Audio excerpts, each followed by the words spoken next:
Hello, everyone. Glory to God in the highest, on earth peace to people of goodwill. My name is Kevin Gregg. Glad to have you with us. I'm going to put us into this view so you can see my guest is returning with us. It's Matic Jelovčan. Hi, Matic. Good to see you. You too. Matic is visiting again. He's my friend from Slovenia. We met back in 2016. He and I have actually been part of a small mastermind group, actually, between the two of us, where we get in contact with each other as we've been moving forward with not only our creative ventures, but also our business ventures. And we sort of bounce ideas off of one another, which is a cool thing to do. We were talking before the show because I'm going to say this, Matisse. I'm always incredibly impressed with the Slovene people.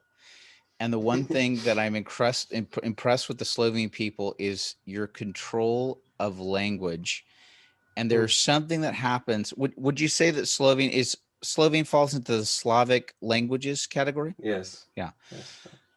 Here's the one thing that I discovered. Because your people fall into the range of the Slavic languages, you have such more control and manipulation over your mouth and tongue and articulation of certain sounds and consonants, because I can't get Matic's last name just correct. I always say Jelovčan, but I'm missing. There's a little U sound. That's missing. U sound. U sound. But U sound. Yeah, that's. So say your last name the way that you would say it. Jelovčan. Okay.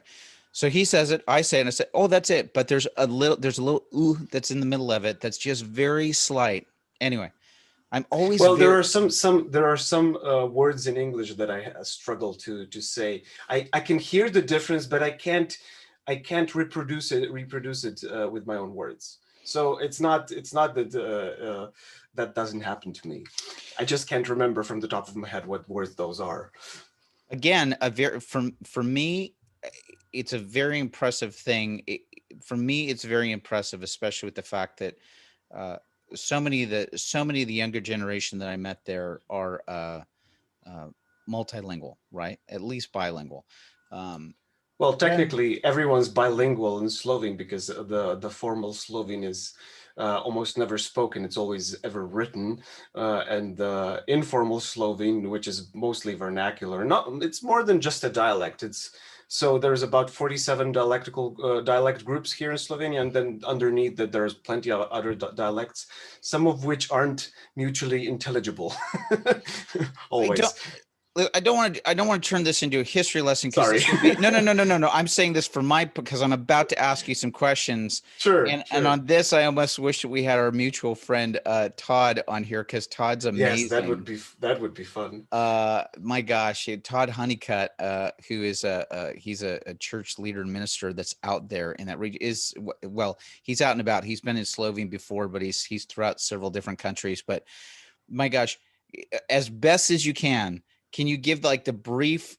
Was it Trubar that ended up being the person that sort of gathered all the people? Can you let the people know as best as you can, buddy? I'm sorry to put you on the spot. Well, so in 1550s, he wrote the first book in Slovene, where even he called. I think he was the first person to call Slovenes. And Trubar what was his full name? 150. What was Primož Trubar. Primož Trubar, yeah. Mm-hmm. Yeah, and he was he a Catholic priest or Catholic monk? Originally, he was a Catholic priest who very much appreciated some of the Reformed thought at the time, and he was even supported by a few people. Right now, the history is eluding me a little bit. You caught me at the wrong moment for Primož Trubar's history, even though I have all the books around here. I'll have to bring Todd Honeycutt onto the show. Yes, because he really, man, he's fascinating. But anyway, continue with the general story of Trubar. So basically, he had such a thirst for Slovenes knowing God's word, and before that, we mostly Slovenes mostly spoke Slovene, but they were in a German speaking empire, Austrian empire of different names depending on what time you speak of.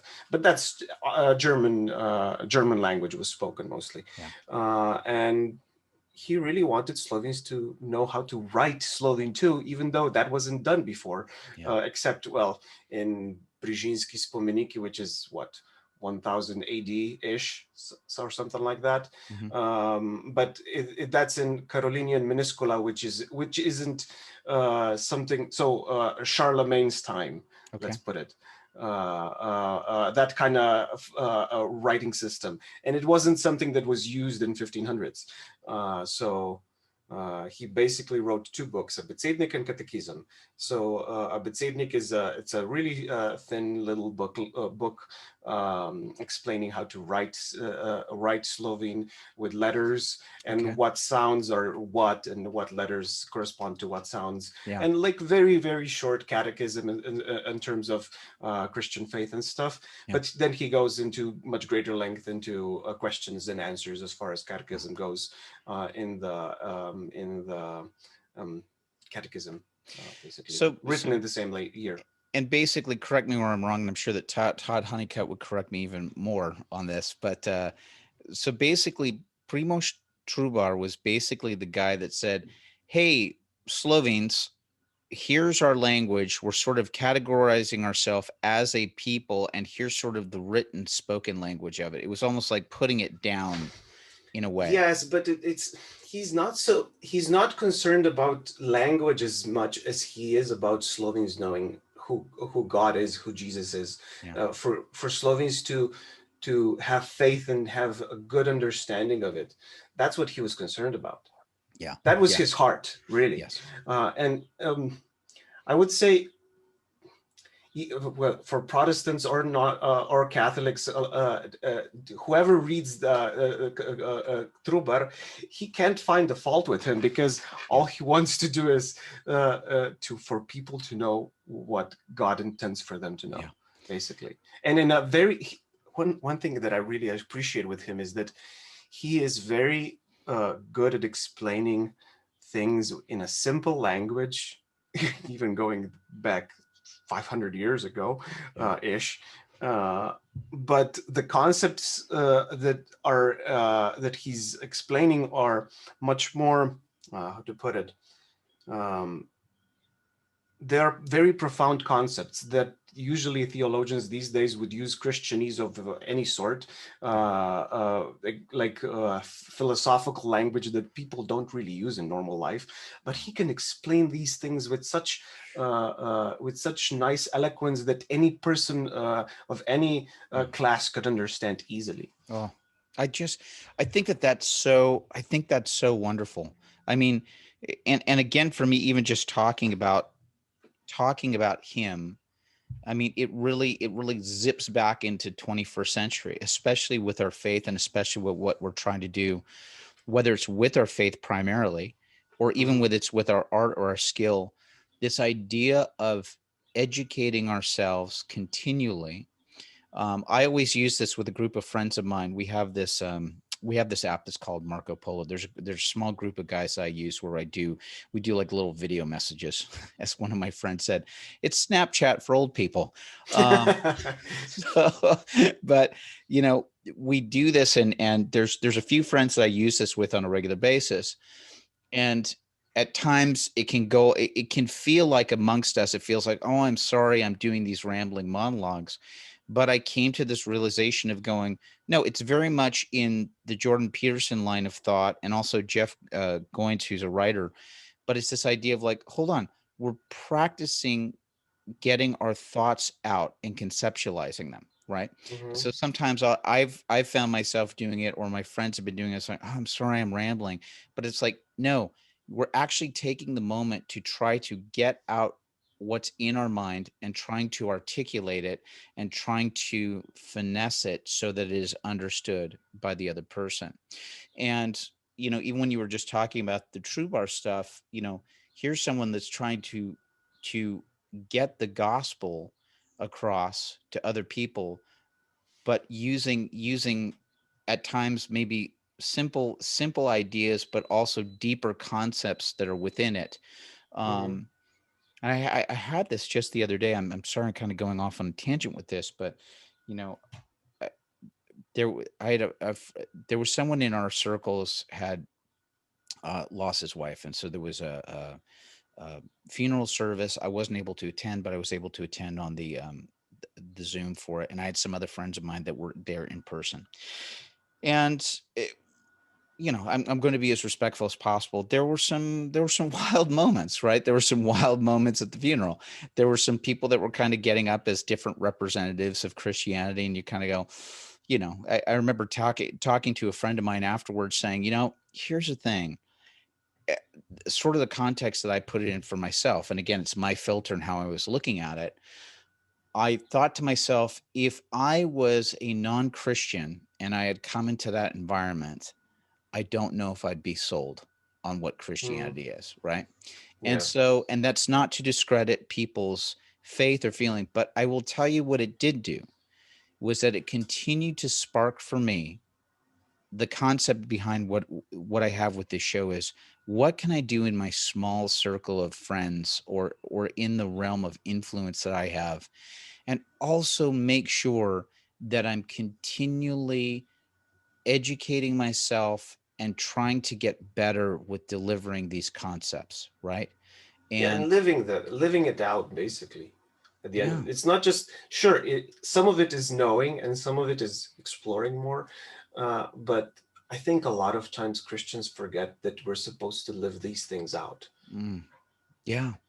No, I think I think it's such an important thing to remember, because we are, I don't know where the phrase comes from, but there's times where you may be the only living version of a Bible that someone is ever going to experience in their lives, right? Like there's going to be people that are not going to open up the word of God and never do it. And you may be the only person that they come across that you are an example of that for them in their life. Mhm. So anyway, enough Well, with this this. Go I, ahead. I was just gonna say that this is important also. Like it's quite biblical too. Somewhere in Matthew it says that uh, uh, uh, do good deeds so that people will see them and praise your Father who is in heaven. Matthew 5:16 or something like that. Yes. And like to be that light on the top of the hill that can't be hidden, that you can't hide, Yes. and with anything you do really, and then why hide the faith that we have? Why hide the trust in Yes. our creator that we have? I sometimes I don't understand why people do that. uh, Well, I but think oh that well. there's two thoughts that actually came to mind as you said that, Matisse, which is number one, you know, we're supposed that idea of doing the work as realizing like, oh, the work that I'm doing should be something that's pointing people towards God, not towards me, right? And Mhm. so that's also, especially as we get into the, works versus faith argument that happens between Protestants and Catholics, right? So Yeah. it's that idea of going, but in specifically, it's to go, and this is to let Catholics know this as well too, is to go, hold on a second, guys. Yes, do the work, like the stuff that happens with James, right? In the book of James, but this idea of doing your work, but you're not doing your work just to say, I'm going to do these good things so that I get to heaven, Yeah, I right? know, right? Right. Yeah. It's the difference between like, hold on, man, do your work because number one, you've been given these skills and these abilities by God. And also through your work, you can help point people towards God. Well, Um, and with this, not to go too theological, but I really think people miss the point when they focus on one or the other too much, because mhm, they go hand in hand. You can't divorce one no, from the other. no, Works and faith, they go hand in hand because one shows the other and one reveals the other, and it's like you can't divorce them. no, I And agree. equally as you can't divorce God being a just God and God being a loving God. You can't Yes. divorce those two. Yes. Isn't that true, man? Like how many people want to do, and listen, man, I grew up in the 70s where there was a lot of theology that got very like hippie loving, like Jesus just loves you, man. Like that's all, like they just wanted to Jesus to be this soft, loving, hippie guy. And this concept that love is just all of it, man. It's just like, you good, you do you, man. You're good. I love you. Right. And it's like, hold on a second. That's not love. I mean, Mm. you know what I mean? It's like, even me knowing this as a parent, Mm. I'm not gonna, you know, if I see a 2-year-old about to put a fork into an electrical outlet, right? It's like, oh, It wouldn't be loving to let him just do it, that. it wouldn't be loving to do that, and it wouldn't be like, oh, I just love you so much, man. Just wish you wouldn't do it, but whatever's going to happen. No, it's like there has to be Yep. like a version of discipline and intervention that Yep. happens with that. And, it's the same thing that we do with like kids going through a candy store. I want all of that candy. It's Yep. like, I would love to have all that candy too, but unfortunately I can't because it's not good for me. It'll eventually Mm. kill me. Um, Yep. there was another point that you had brought up that made me think about another scenario that I've heard before. Sometimes people get so cautious, and I'm going to speak just from my standpoint, living in the United States, in Los Angeles, in the entertainment industry, right? So many people get so very, and going back to the point of you said about like living out loud the gospel, like letting people see and know what that is. I'm in an industry where at times that has been frowned on a number of times. I actually have someone very close to me that was working on a pilot for a show, and the director and showrunner for this thing, who was very well respected in the industry, was kind of loudly and boastfully and mockingly on the set for some reason or another in a conversation, but like saying, yeah, who would ever in their right mind believe in a God? That's ridiculous. Like literally saying this stuff out loud, surrounded by a whole bunch of other people that are sort of like laughing and nodding, and a whole bunch of like yes men.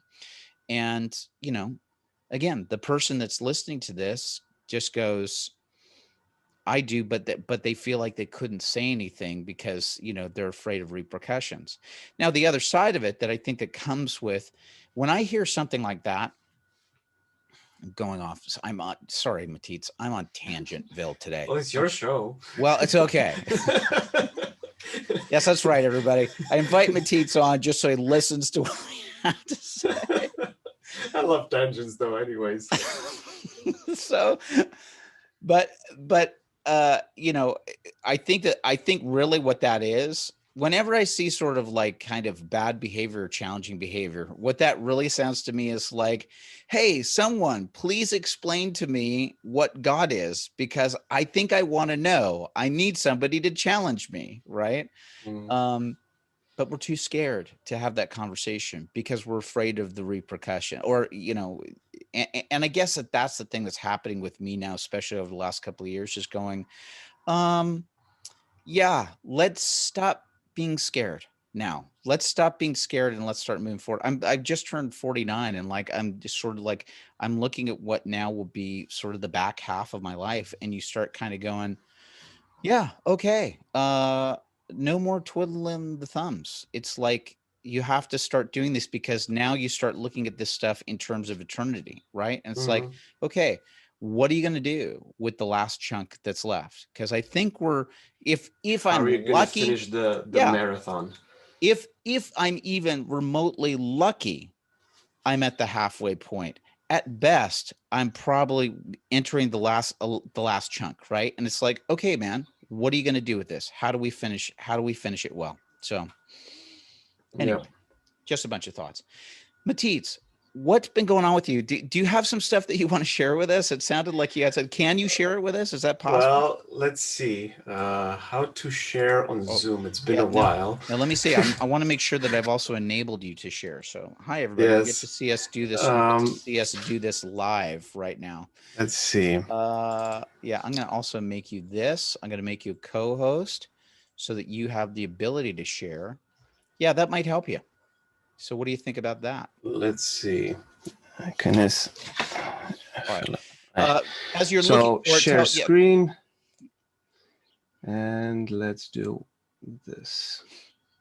All right, let's see what you got. So, oops. So I hope that this is visible. First of all, wow, This is a what a workbench beautiful, that I've what been a working on. beautiful setup right now. And I'm just like looking at this, just going, my gosh, I wish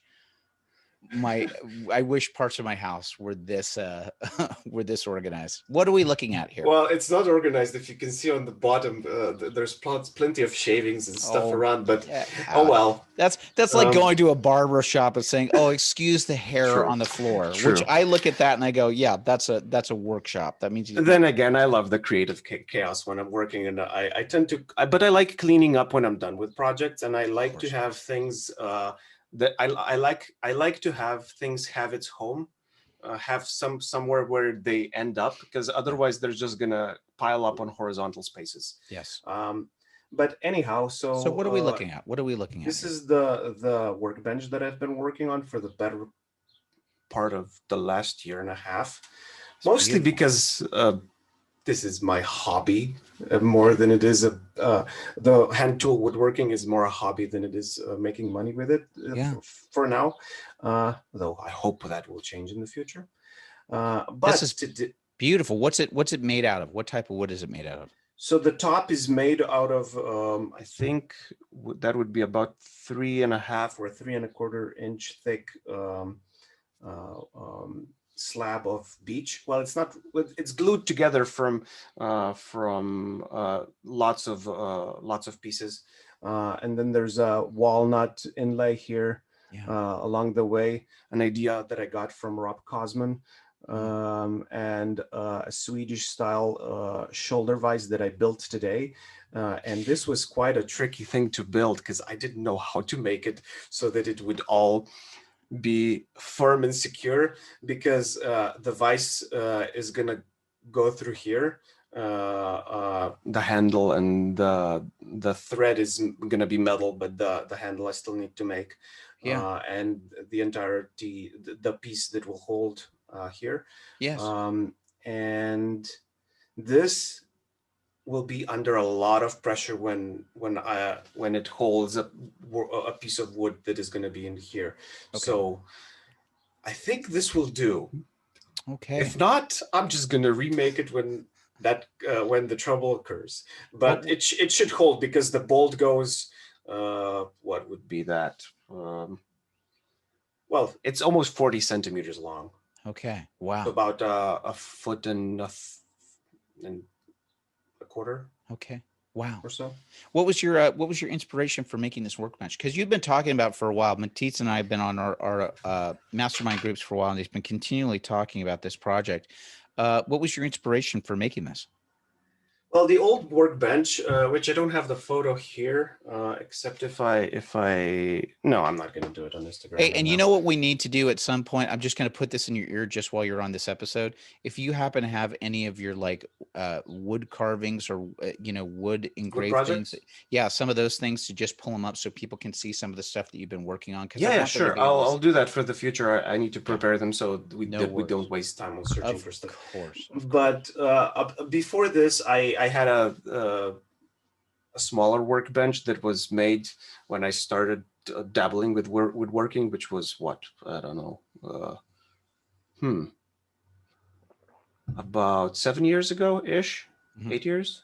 Yeah. And it was too light. It always moved on me when I was trying to plane pieces of wood.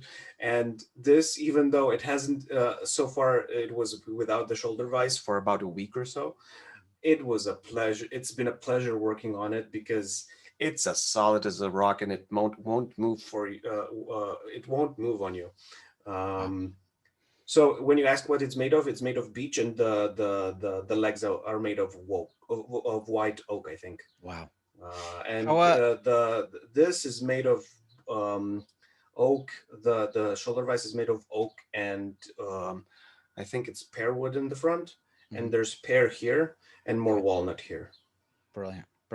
How long did it take you to work on this project? Well, on and off, about 1.5 years. Right. If I did it in one go, and I had a plan, because I didn't, I was working out of my head, thinking as I was working. which is how I often do things in the workshop, figuring things along the way. I would probably be able to finish it within a month and a half, I think. Yeah, it's a little bit of like a it's almost like a improvised improvised project, right? Like you're sort of like Yeah. thinking as you go, like going, what would be Well, it's next? Okay. problem solving along the way, technically speaking. So Yes. Amazing. Really, really cool. Good. All right. Excellent. Well done, man. Well done. thank you. Congratulations. How Thank so you. still some more work to do on it. Well, Let me I need to plane this the surface now and make a short tool well at the back. And planing is going to take a long time because this isn't you can't put this into a surface planer or a sander or something. So Right. like hand planes. That's why I have them. Yes. Well, Matisse and I were talking about this actually a couple of months ago that sparked one of the videos that he did. And we'll get to that in a second because I want to ask you those questions. But you know, Mm-hmm. here he's been working on these projects, and you know, when he worked on the mallet a little while ago, uh, again, we're There's going to talk. there was one or two on the picture too. Did you get a couple? Oh, yeah, I saw the mallets in there. Did you do any videos of yourself at any process while you were making this workbench at all? Unfortunately not, because I That's okay. didn't think about that Yeah. at that time. Well, it's an interesting thing. I will make one with talking about it. Well, the planing, Future. you might have an interesting concept that's available to you there as you're starting to plane the Yep. workbench, you know what I mean? To talk about techniques and stuff. And especially as you're using a hand planer to make this happen, it's like, come on, interesting stuff. Actually, Mhm. the reason I want to bring that up for the audience that's here, you know, Matisse was in a point where he's like going, well, I've got these projects that I'm working on. And uh, listen, I don't mean to be dismissive when I say this. It's like sometimes you're looking at something and you think to yourself, well, okay, it's a good product. I know that it's a good product, but what's going to make it different, you know, in a way? What's going to make it different where somebody sees this and says, oh, well, I absolutely have to have that. And it sort of sparked an idea for me that we started talking about and that Matit's actually brought into fruition, which is, and I'm sure the audience can see this when I'm having the conversations with Matitz. I mean, he's a very engaging, intelligent individual, right? And so Thank you. there's a great back and forth. And especially when it comes to this craftsmanship that he brings to his work, it's also that he's bringing into the project that's also interesting. So Matitz actually he did a video that was talking about how he created one of the hand mallets, but that's almost one of the that's almost one of the things that adds value to what you're doing, that even though it might look to the general public, or at least it feels like for the creator, like, oh, what am I doing, right? What am I Mhm. doing? This feels like it's just blah. But when you add that extra element of who you are and what you're bringing and your value that you're putting into it, I think that it adds an extra. I guess the perfect example that I've had recently over the last couple of years, um, Michael Hyatt, you know, who does a lot Mhm. of this stuff. I mean, he put out a thing that was about like, you know, keeping a daily time schedule journal thing, right? And it's like it's you know, no offense to Michael Hyatt and company, it's not like he's reinventing the wheel, right? Yeah. I mean, there's some concepts that are in this time management diary that he basically puts out with his company that you go, okay, well, these are smart concepts. This is probably something that I could just do in a notebook.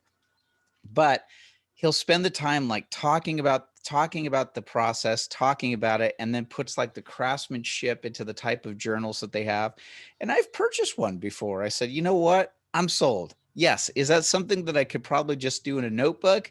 Yes. But the way that you guys have sold me on it, it's like, I'm in. I'm in. So I don't know if that's been, has that been a weird concept for you to kind of go, gosh, I'm kind of selling myself? Well, maybe at times it was a little bit like that, but most of the time, I'm just I don't even think about sharing it with other people until I'm done, because when I'm in the moment, I don't really, I forget about bringing a camera with me to record and share.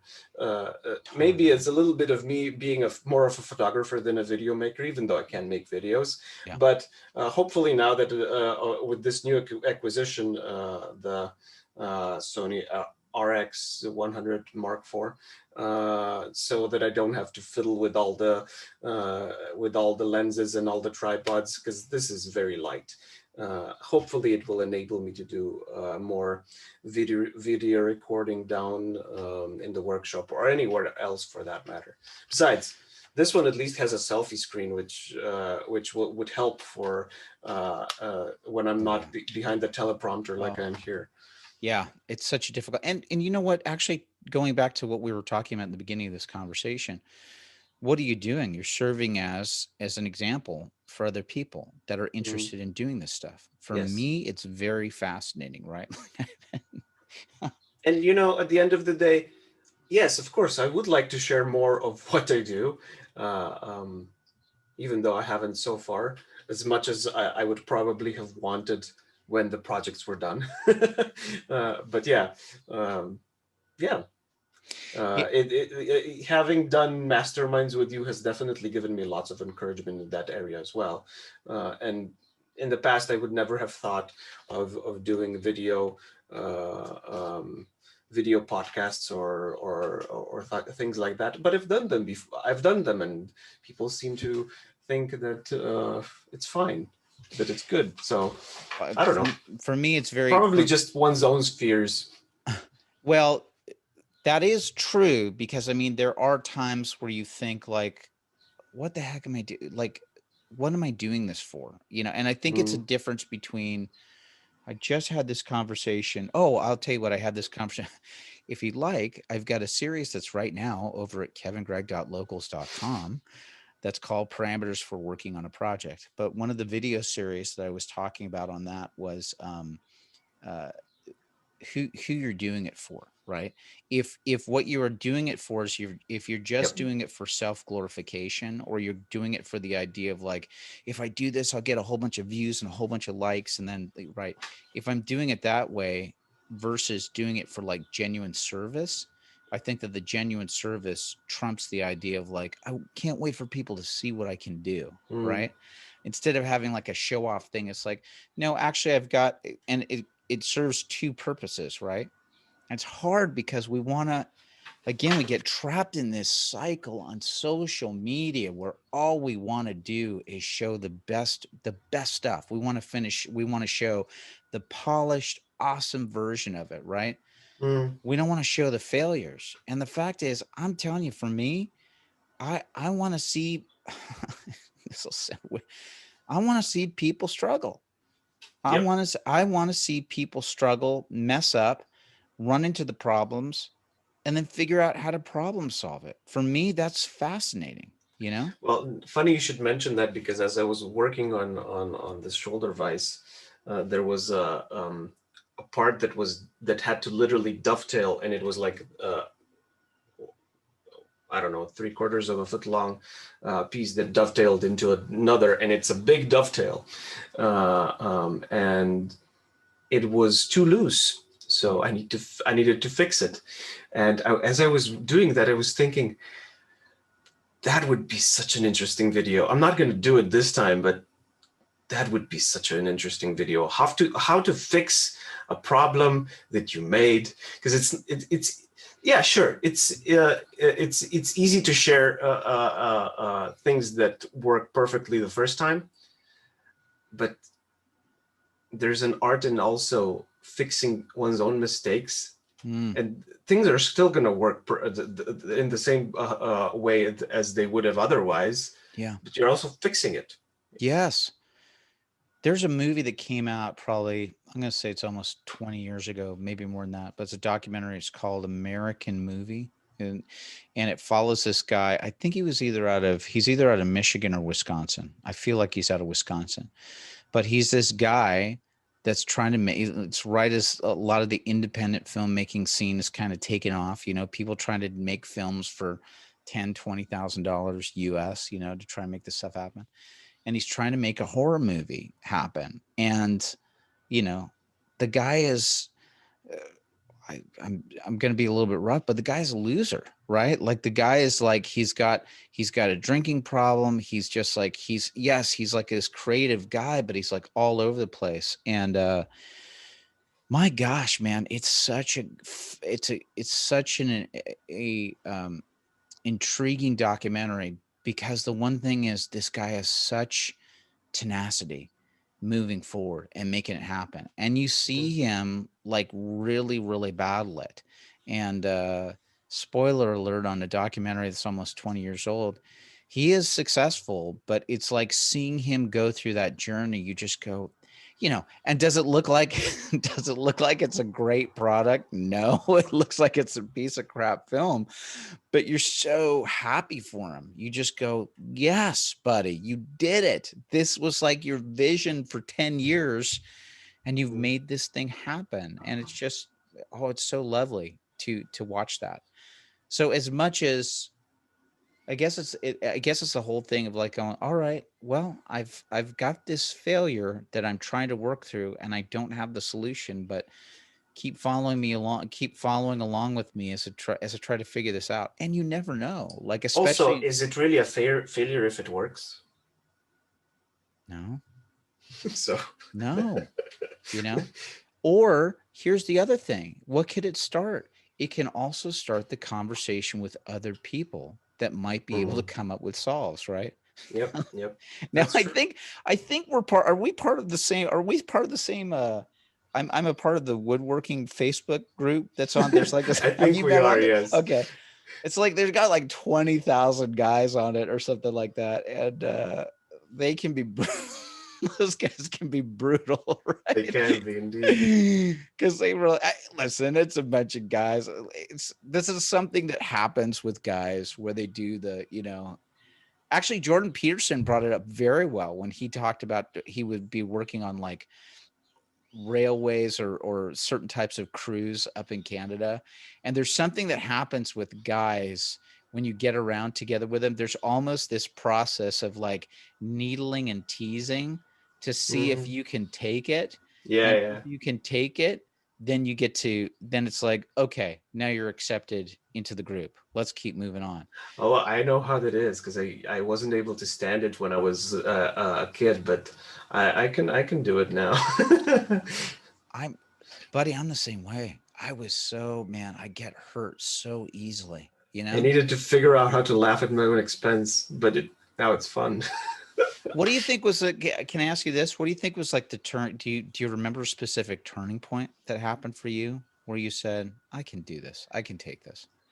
I think through the English camps and just meeting people where I knew I was accepted and figuring out the nuances of, okay, so they're teasing me and that's fine. Because I know that they don't mean it, and then also figuring out how do I respond in teasing back, and because I noticed that sometimes they were using themselves as a tool to make fun of in order to start a conversation or to just have fun, and well, I got comfortable doing that with myself because I saw it in other people. Yes. I didn't have lots of friends when I was a kid, so that probably explains it. And I was probably exploring those aspects of humanity a little bit later than one probably would otherwise.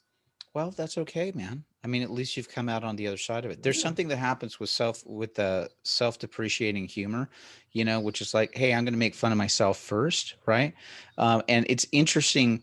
I'm glad that you had it happen like a safe environment, an environment where you had other people that were around you, where you said, well, I know what the general intent is. Like the general intent here is for my. It's not hurtful, yes. Yeah, it's for my. And even if it did, then I'm probably taking it wrong or something like that. Yes. Now there's a fine line, isn't there? There's a fine line between like, because I've been in this scenario before.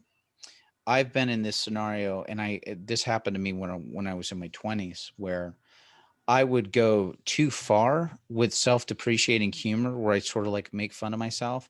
And sometimes you would get like a Oops. shark. You'd get a shark that would come into that group, Mm-hmm. and it's like they smell blood in the water. Mm-hmm. And you meet some of those people that they just go, "Oh, there's the weakest point, and now I'm just going to harp and harp and harp."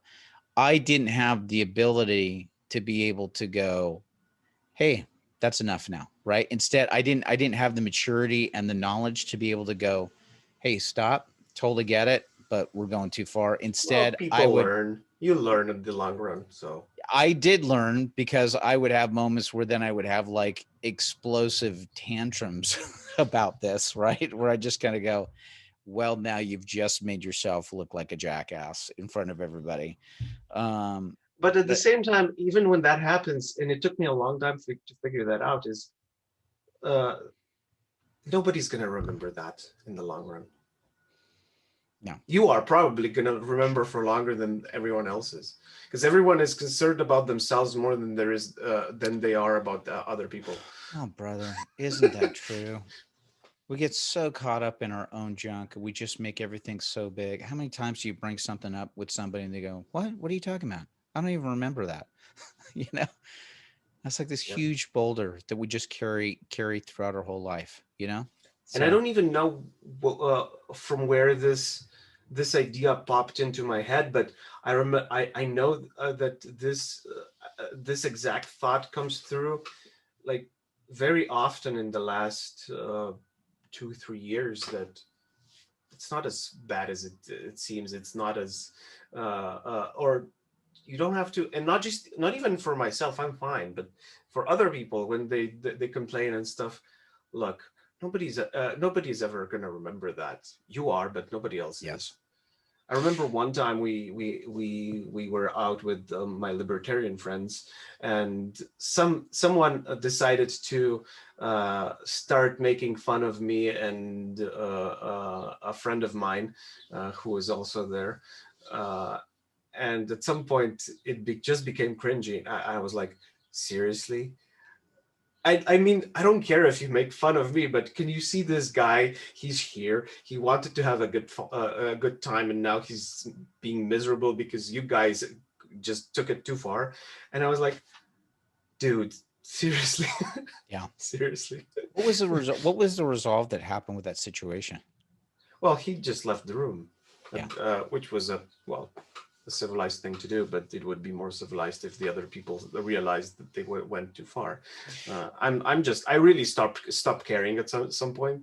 yeah. So I've I had, I've had these moments where if a challenging thing comes up, where I go, did I hurt somebody's feelings there, or did I get upset about something?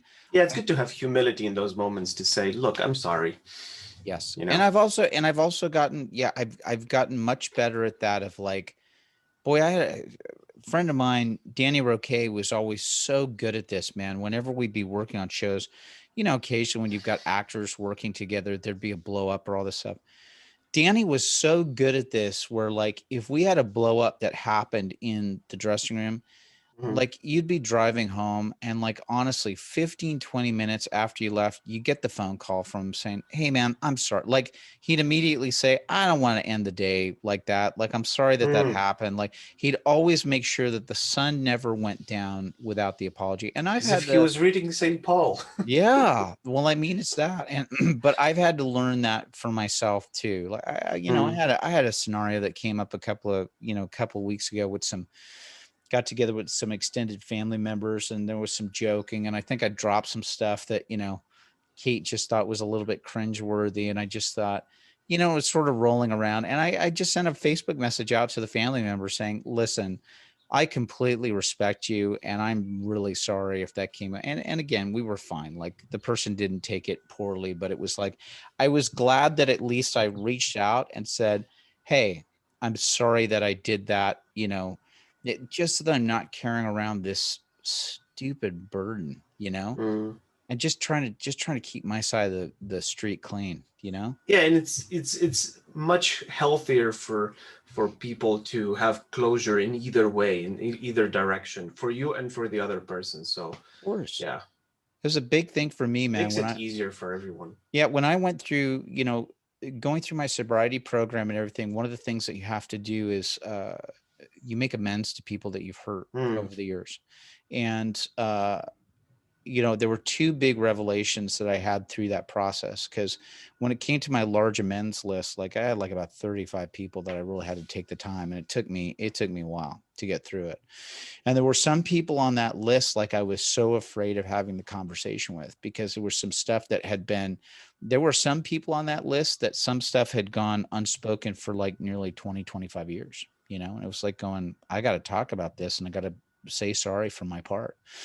And I remember some of those people, I was so nervous about the conversation. And then when I had the conversation, it was just like, they were so kind and sweet and gracious. And it was just such a loving conversation that we had. And it was just like, oh my gosh, I'm so glad I had it. And then on the other side, there were some people on that list that I had thought, I mean, this isn't such a big deal, but I probably should reach out to them, say that I'm sorry, for some stuff I did. And for me, I just thought it was like, it was small. It was this stuff, but I should do it. And I'll tell you what, the people that was like the smallest, I got on the phone with somebody where and the person like burst into tears, like just saying, thank you so much. That means so much to me. And all of a sudden I realized, like, holy smokes, man, what I thought was nothing was a huge burden for this person. And I'm so glad that I actually opened up my mouth and took responsibility for it, Yep. So crazy, man. Crazy. And I bet that at the times when the first ones that you mentioned, you were being hard on yourself more than they would have been on you if you Yes. had only decided to make amends earlier. Well, why carry such a big burden when you oh, don't really have to? oh my And gosh. look, I understand. I used to be that way too. That there were problems I wanted to tackle, but didn't. I tackled them in my head, but never in practice. Yeah. And ooh, that just makes it messy in here. It's wild, right? Because it's also a playground for our own junk and then Satan to get involved in it at the same Yes. time. I mean, it's Yes. like literally like he loves to come in and just start like messing around And with everything. conjure up different variants of how things could go, but they never really go that way. Never. Has any imaginary world that I created as far as solving problems gone the way I imagined it to. It was always either easier or well, the closure was easier to do. Yes. When I actually put it in practice. Yeah. It's weird how that happens. I was listening to a talk the other night, and somebody was talking about like how these tapes that we have running in our head, is trying to make a change that was happening in his life, and just kept saying to himself, I can't, like, there's no way this is going to change for me. Like, was literally driving and he could hear in his mind, it was just like him saying, I'm never going to change. I'm never going to change. And as loud, it was probably the Holy Spirit, but like he had this voice that came back and said, if you continue saying that, you never will. Yes. And it was like all of a sudden for him, he had to say, oh gosh, yes. And then he literally flipped it for himself and saying, I can do this in the name of Jesus Christ, and with your help, I can do this, right? Making those things possible that are impossible. Now, listen, we have to be very specific. Again, we have to really vet the things that we're doing, right? Again, if you want examples of this, head over to kevingregg.locals.com and check out my parameters for working on a project. But that's good. We do have to vet stuff, don't we? I mean, we have to vet stuff because we can't, because that also doesn't mean like, you get to do whatever the heck you want, or whatever the heck you think, like, I want to be a multi-billionaire. It's like, okay, well, or, I want to be an astronaut. It's like, well, yes. Right. Like let's get a little realistic and let's see, is that exactly the Well, route you're first of supposed to all, be do you going? have asthma? Because if you do, then probably not. Just something I know. You ever But see that yeah. movie? There's a great movie. I would recommend this. It came out, I think it came out around 2000, but it's called Gattaca. Gattaca. And it was with Ethan Hawke. It's a fascinating movie, right? I think like looking at it from remove now, it has Ethan Hawke, Uma Thurman in it. Jude Law is in it. It's a great movie to take a look at. I don't know if I fully agree with all of the themes that are in it, but it is basically a story of just saying, please don't tell me that I can't do something, right? And that's sort of what the story is about. It's taking place in sort of a near future. It's not necessarily dystopian, but there's definitely like a caste system that has happened. Yes. And the caste system is based on your genetics, oddly enough.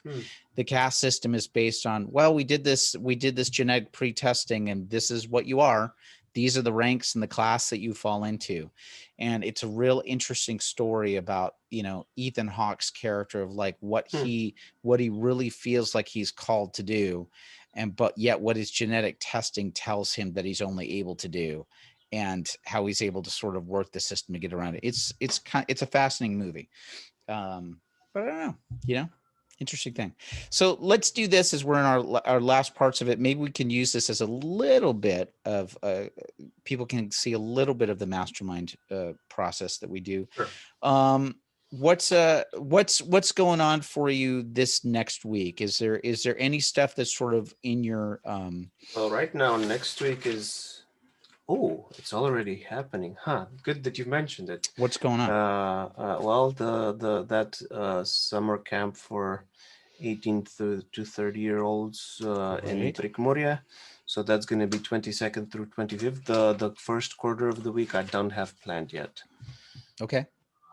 I usually do weekly planning, mostly scheduling for the next day ahead to fully cement things in, unless they already are, like they are with the camp. But hey, can we talk about this for just a second? Can you share, like, maybe if whatever you want to feel like you want to share here on the show right now, any specific wins, highs and lows for yourself that you've experienced over the last week? Well, and normally, and I don't have this, the workbench is definitely a high. Great. And I don't have this in front of me. Normally what happens in this process, of Matic and I usually do it, we usually have a document that's open.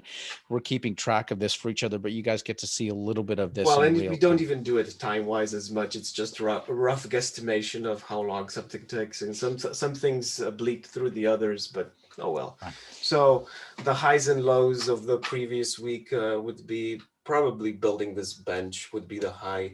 And well, I'm not sure if it's going to translate well, but no, it doesn't. Maybe pull it in a little closer. Maybe. What is it? Well, let me try to open it, but I'm going to speak as I'm trying to find it. Very good. So I've been working on a few projects for the Kamnik municipality. Okay. And this one and oh, come on, Explorer just crashed on me. And two images that I made I'm quite proud of. So I'm going to share the screen for a minute. So these two images I made that will be used for the folk festival-ish, mostly clothing festival.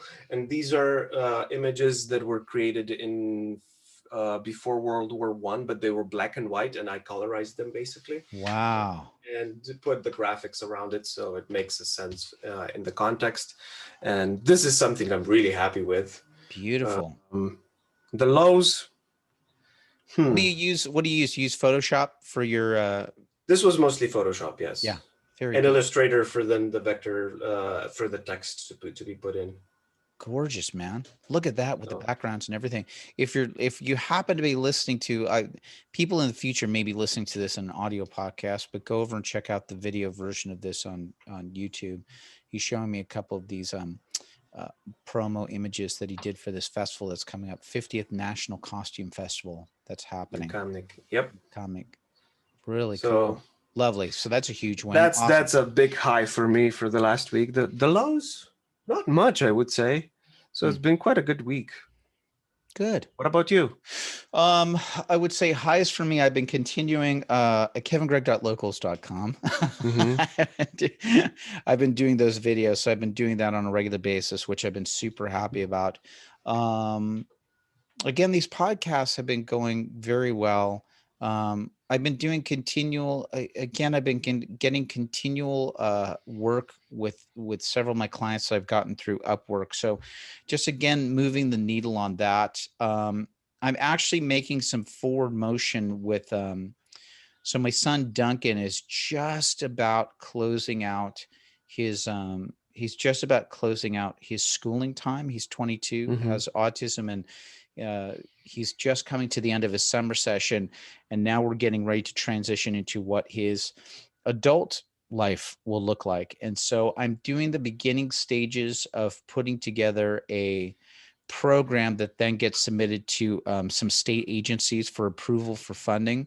So I feel hopeful with that. It doesn't feel as overwhelming as it might be. It's actually a new program that the regional center that's here in the state of California, several states throughout the country usually have these programs that are geared towards people that have lifelong disabilities or challenges.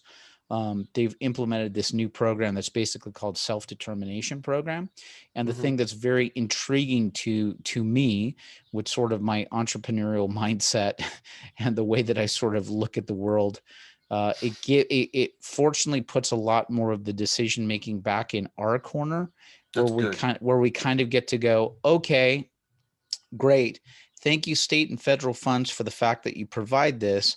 You're going to give me the opportunity to actually help to craft what the program would be and to make the suggestions for what the budget and the type of people that we would hire for it. So I get to, so basically our family gets to make the decisions instead of, okay, here, go to these cookie cutter programs that we have set up.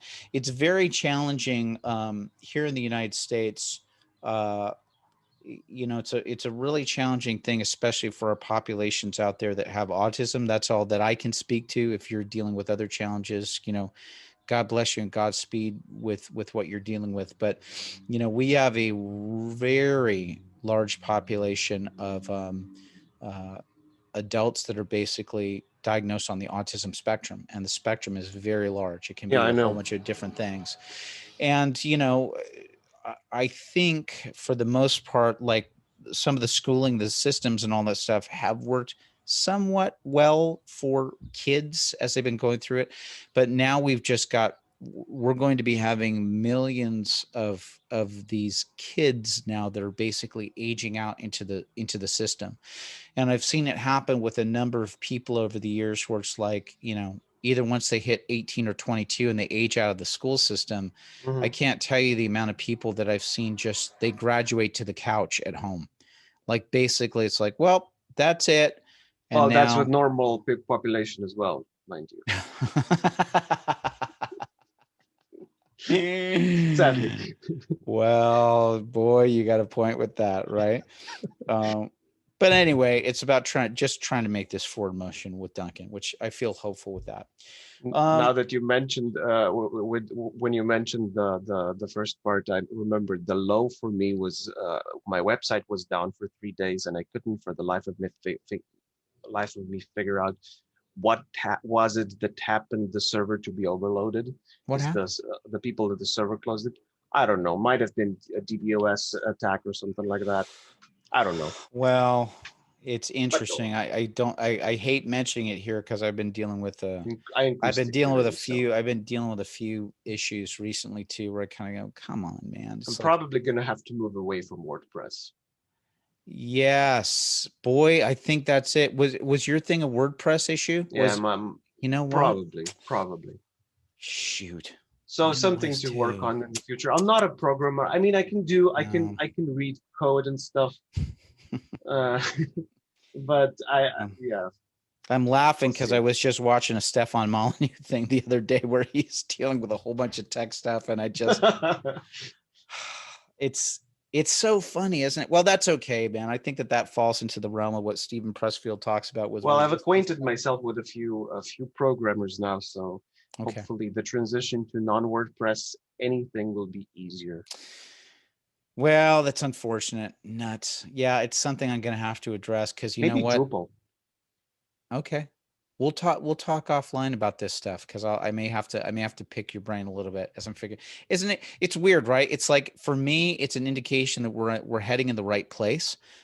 Because as you start making strides forward, you start getting hit by other things. I always refer to it as, Satan or whatever, like going, oh, he's getting too close to what we want him to do. Let's start hitting him with everything. Mhm. And that's okay. Or it could also be, listen, man, it could also be God's refining that happens in the middle of it, like kind of going, okay, great, you're going along great. Now we need to get you to the next level. So now we need to. Exactly.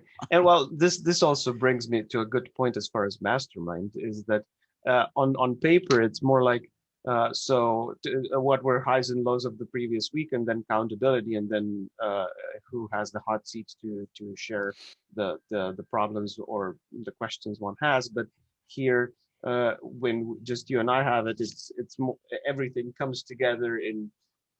It doesn't have to come directly in the same structure, Yeah. but it's mostly has to do with accountability and did you do what you said you were going to do? Yeah.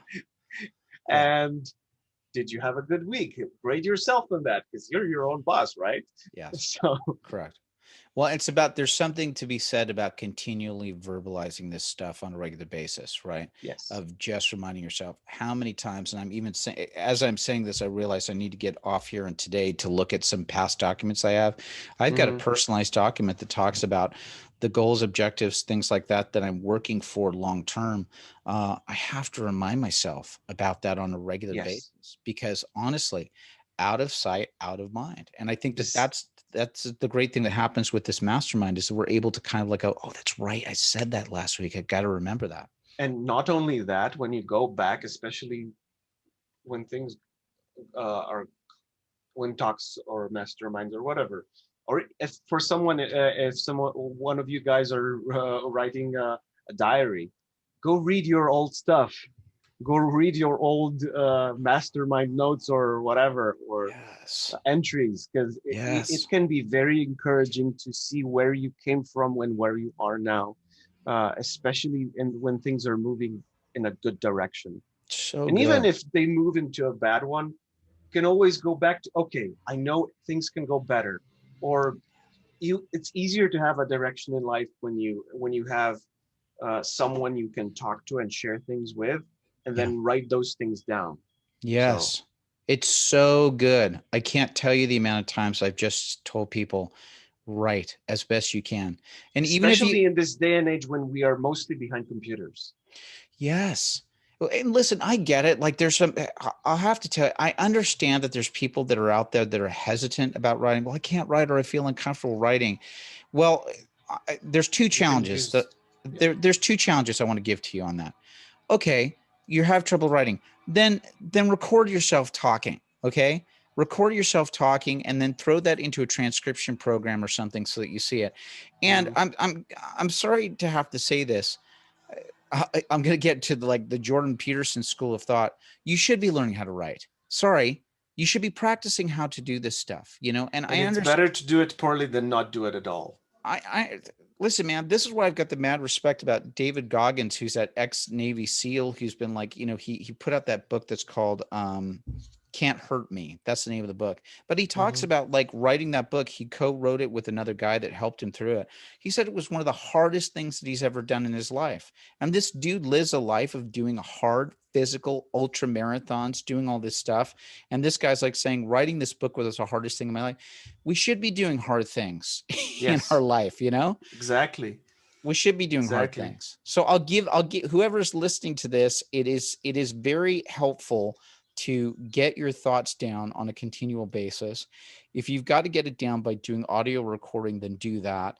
And then you should be graduating yourself up to actually physically doing it. as much as it sucks, right? Also, like now that you mentioned it, sometimes there are really awesome thoughts I have that I can't write down when I'm out and about walking my dog or something. Yes. And usually everyone has a phone these days on Yes. them. Use it and record yourself. Yes. I can't tell you.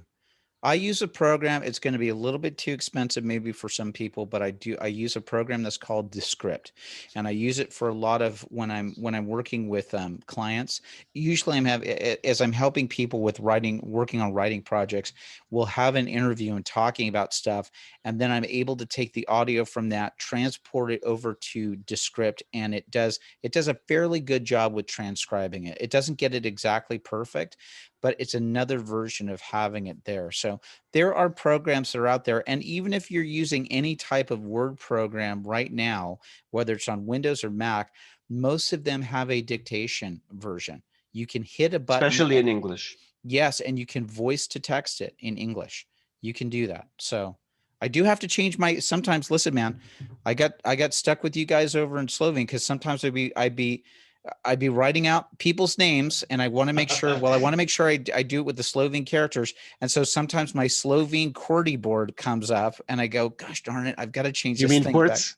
QWERTY, yes, yes, right. It comes up, and I'll start trying to put in like the auto text thing, and all of a sudden I'll see like a variety of like Slovene words coming up, and I have to check my settings to make sure it's in the English version of it.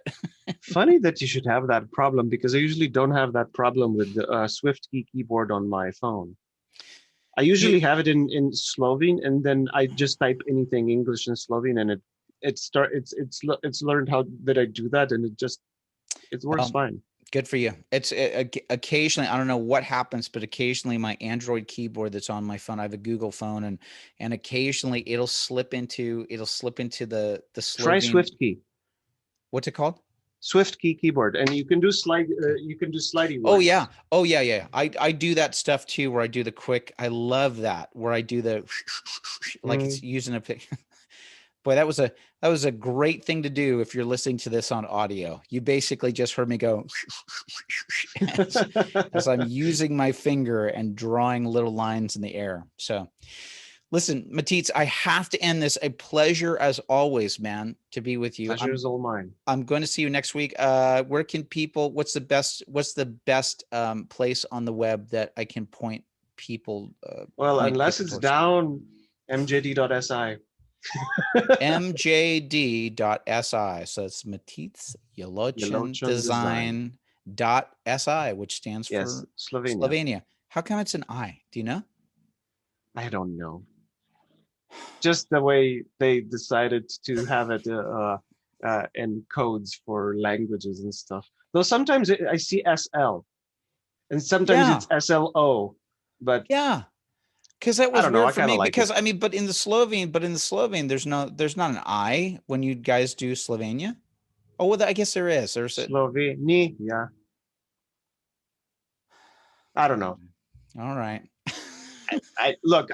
It beats me to why it's SI. It's fine. Besides, Okay. it's nice because in Slovene it means you are basically. Okay, that's good. See, so Yeah. some websites you can do word dot u basically Yeah. if you had that in English. I'm Or sure that extension exists. or SI in Spanish. It's C. It's yes. So it's like Yes. there MJD. Yes. Right. So. Yes. Perfect. So there you go. All right. Matits, a Thank pleasure you. as always. I'm going to end it for all of us. Thanks everybody for watching. If you enjoyed this video, please like and subscribe. Matits, I'm going to tell you this right now. I'll get you a copy of this. You're more than free to share this on your channel as well. Okay. So Thank you. if you're watching this on Matits' channel as well, please like and subscribe as well so you can see more of these videos. I will And do again, so. you may not have heard this from me, but a great way to support the Kevin Gregg Show is to head over to kevingregg.locals.com. I know you're thinking another social media site. It's the last thing I want to do, but it's free. You get to be part of the community. No, There's locals is awesome. I need to Locals set that is up too.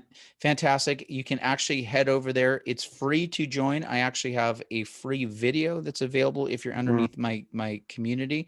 And also if you become a paid supporter of the show, as little as $2 a month to help with server costs and all the other stuff that I have on here. You can make sure that we continue putting out product and shows like this. So it's a super big help. And you get access to the rest of those videos that I'm only doing for supporters over at locals.com, which is the video series right now, which is about parameters for working on a project, which I think can be very helpful for you as you're trying to decide what creative projects to work on next. So there you have it.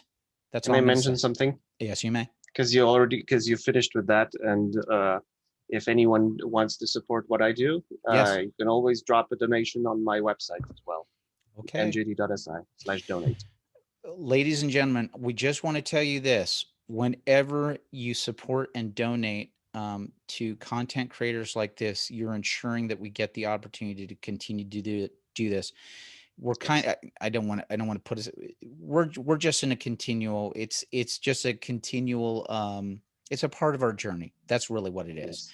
Yes. And it enables us to share the content with you and make your lives richer as well.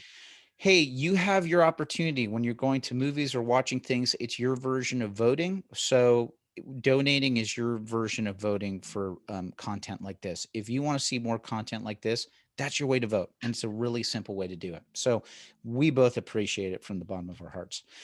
Okay, that's it. We've done our pitches, Matic. Blessings. Sounds good, brother. God bless you. And I will see you next week. Okay? You too. All right. Bye, everybody.